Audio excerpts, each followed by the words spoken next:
BCY party రాజకీయ రణరంగానికి సిద్ధమైపోయింది. ప్రభుత్వ ఉక్కుపాదాన్ని సవాల్ చేస్తూ ప్రజా సంక్షేమమే ధ్యేయంగా ధర్మ పోరాట సభతో గర్జించబోతోంది.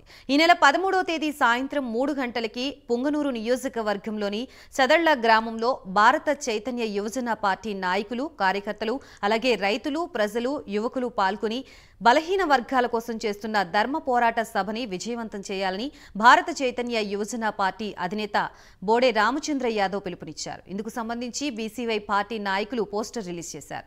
మనం ఏవైతే సమస్యలు ఎదుర్కొంటున్నామో వాటిని బీసీవై పార్టీ అధినేత రామచంద్ర యాదవ్ దృష్టికి తీసుకువెళ్లి ప్రజలందరికీ తెలియజేద్దామన్నారు.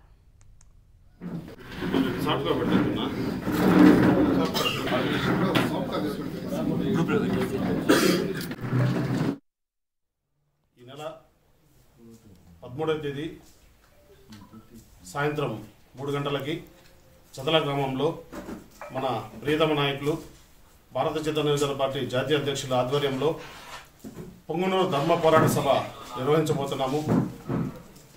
దీంట్లో యావత్ పుంగనూరు ప్రజలందరూ మరియు నిరుద్యోగులు పాల్గొని ఈ సభని విజయవంతం చేయాల్సిందిగా